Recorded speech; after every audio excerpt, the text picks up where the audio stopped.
मुझे social work में interest है। ध्रुव, पढ़ाई के बाद मैं अपना सारा समय सोशल कॉज को देना पसंद करती हूँ। हाँ, मैं समझता हूँ, पर असाइनमेंट सबमिट करने में केवल 2 ही दिन बचे हैं। प्लीज तुम संभाल लेना। पिछले 3 सेमेस्टर से तुम ही मेरी मदद कर रहे हो। इस बार भी देख लेना। इतना कहकर जैस्मीन ध्रुव के काफी करीब आ गई। जैस्मीन और ध्रुव दोनों ही एमबीए कर रहे थे और ये उनका आखिरी सेमेस्टर था। ध्रुव जैस्मीन को चाहता भी था और उसके नखरे भी उठा रहा था। हालांकि अभी तक कुछ कह नहीं पाया था। वो एक साधारण सी फैमिली का सीधा साधा लड़का था। वहीं जैस्मिन बेहद खूबसूरत, अल्हड़ और लापरवाह थी, जिसे पढ़ाई से ज्यादा गरीब बच्चों को पढ़ाने में इंटरेस्ट था। और पिछले 2 सालों से उसके सारे काम ध्रुव को ही करने पड़ रहे थे। जैस्मिन के नाजुक हाथों का टच ध्रुव को अच्छा लग रहा था, पर अगले ही पल जैस्मिन छिटक कर ध्रुव से दूर हो गई। सामने से कार्तिक आ रहा था। हाय कार्तिक, कैसे हो? जैस्मिन ने कार्तिक को ग्रीट किया। कार्तिक हमेशा ही गलत वक्त पर आ जाता है और ध्रुव को इस बात से भी नफरत थी कि जैस्मिन इस कार्तिक जैसे लड़की को इतना भाव क्यों देती है। ध्रुव ने कई बार नोटिस किया है कि कार्तिक के आते ही जैस्मिन ध्रुव से थोड़ी दूरी बना लेती है। कार्तिक ध्रुव की क्लास में ही पढ़ता था, लेकिन ध्रुव और कार्तिक दोस्त नहीं थे। कार्तिक एक रिच फैमिली का निहायती बिगड़ा हुआ लड़का था और कॉलेज के सारे मवाली लड़कों का लीडर भी।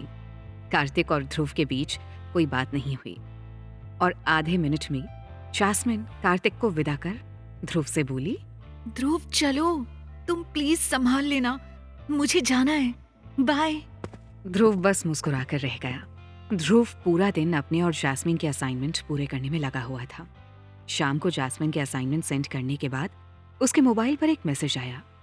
ध्रुव ने देखा, मैसेज एक पेड पॉर्न साइट से आया था। किसी ने ध्रुव के नाम पर एक एंट्री पास खरीदा था। ध्रुव की कुछ समझ में नहीं आ रहा था। मैसेज में दिए गए लिंक पर क्लिक करने पर ध्रुव ने जो देखा, उसे देखकर ध्रुव की आंखें फटी की फटी रह गईं।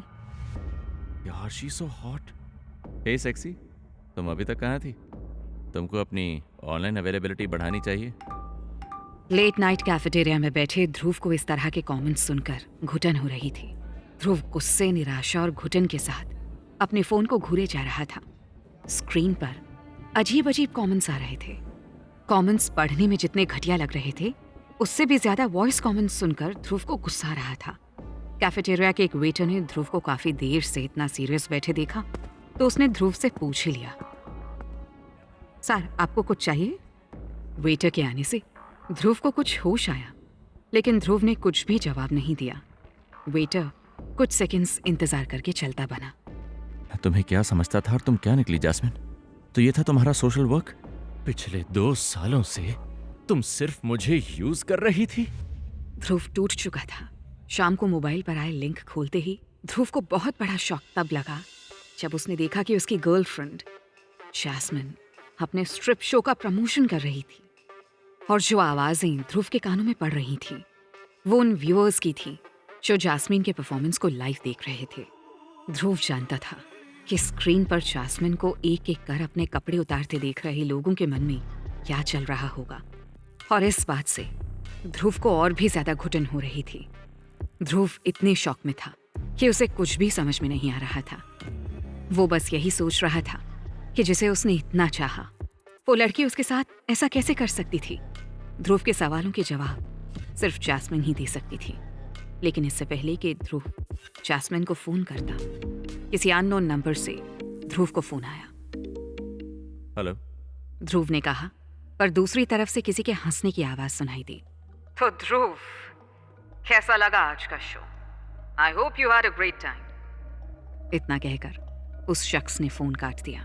तभी ध्रुव की नजर स्क्रीन पर चल रहे वीडियो पर पड़ी, जिसे देखकर वो दंग रह गया। उसका चेहरा गुस्से से लाल हो गया था।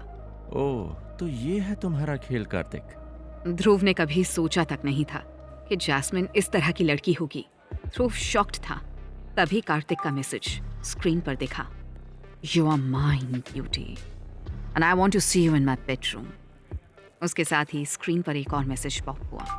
Kartik sent 20,000 rupees. ये देखकर ध्रुव ने अपना फोन उठाया और कैफेटेरिया से बाहर निकल गया। तुम पैसों की भूखी थी जैस्मिन, मैंने तुमको समझने में भूल कर दी। कैफेटेरिया के बाहर कुछ दूर जाकर ध्रुव रुककर सोच रहा था कि जैस्मिन से बात कर उसे बता दे कि वो जैस्मिन की असलियत जान चुका है। जैस्मिन, आज मैंने तुम्हारा असली चेहरा देख लिया है। तुम पैसों के लिए इतना गिर जाओगी ये नहीं सोचा था। लेकिन इससे पहले कि ध्रुव अपनी बात पूरी कर पाता, जैस्मिन ने उसे बीच में ही काटकर हंसते हुए कहा, ध्रुव तुम तो बुरा मान गए, मैं तो बस सोशल वर्क कर रही थी। अच्छा हुआ तुम्हें सच पता चल गया। मैं तुम्हारी पर्सनालिटी को देखकर तुम्हें कोई पैसे वाला लड़का समझ बैठी थी, पर तुम थे फटीचर। खैर, तुमने मेरी काफी मदद की। आज के बाद मुझसे मिलने की कोशिश मत करना, मैं कार्तिक के साथ हूँ। इतना कहकर जैस्मिन ने फोन काट दिया। ध्रुव को समझ आ गया था कि वो आज तक गलत इंसान से प्यार कर बैठा था और जैस्मिन को उसके इमोशंस की वाकई कोई परवाह नहीं थी। वो सिर्फ अपना मतलब निकाल रही थी। ध्रुव को जैस्मिन की बात चुभ गई। वो यही सोच रहा था कि पैसा कितना जरूरी है। क्या पैसों के लिए जैस्मिन जैसी गुड लुकिंग लड़कियां इतना गिर सकती हैं? कोई मजबूरी नहीं, कोई दिक्कत नहीं, बस अपने खर्चों को पूरा करने के लिए किसी पैसे वाले लड़के से दोस्ती कर लो या घिनौनी हरकत कर पैसे कमा लो। इसी उधेड़-बुन के साथ ध्रुव चलता जा रहा था कि तभी अचानक एक आदमी उसके सामने आकर खड़ा हो गया। क्या तुम ध्रुव हो? उस शख्स ने ध्रुव को रोककर पूछा। ध्रुव पहले से ही बहुत परेशान था, इसलिए उसने उस अनजान आदमी की बात को अनसुना कर आगे बढ़ने का फैसला किया।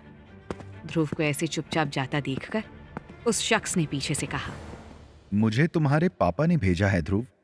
लेकिन जब ध्रुव ने उसका कोई जवाब नहीं दिया तो वो आदमी आगे से बोला, क्या तुम उनके बारे में कुछ जानना नहीं चाहोगे ध्रुव? पापा? ये शब्द सुनते ही ध्रुव थोड़ा ठिठक गया।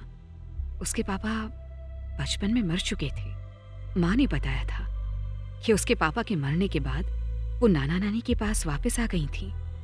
ये सुनकर ध्रुव उस आदमी की तरफ देखकर बोला, मेरे साथ खेलना बंद करो, मैं वैसे ही बहुत परेशान हूँ। मेरे पापा इस दुनिया में नहीं हैं और मुझे उनके बारे में कुछ नहीं जानना।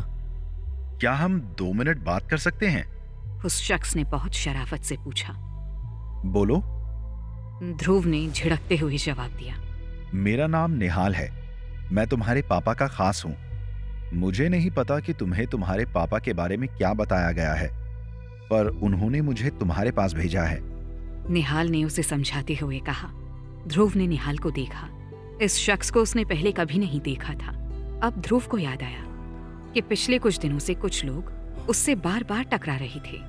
यानी ये लोग काफी दिनों से मुझ पर नजर रख रहे हैं। ध्रुव ने मन ही मन कहा, देखो, मुझे तुम लोगों की बातों पर कोई विश्वास नहीं है और प्लीज मेरा पीछे छोड़ो, मैं वैसे भी बहुत परेशान हूँ। ध्रुव को इन लोगों की बातों से किसी साजिश की बू आ रही थी। वो जल्दी से जल्दी इन लोगों से अपना पीछा छुड़ाकर निकल जाना चाहता था। हमें पता है तुम क्यों परेशान हो। इतना कहकर उस शख्स ने कुछ ही दूरी पर कार में बैठे अपने साथी को इशारा किया और तुरंत ध्रुव के मोबाइल पर एक मैसेज आया। INR 10 crore credited on your account number 322317। Message देखकर ध्रुव हैरान था। उसने इतनी बड़ी रकम केवल अपने सपनों में ही देखी थी। सही कहें तो वो अभी भी जीरो गिनने की कोशिश कर रहा था। ये कोई नई साजिश थी या ध्रुव की जिंदगी कोई नया खेल खेल रही थी? आखिर कौन थे ये लोग, क्या चाहते थे और ये पैसे उसे किसने भेजे थे?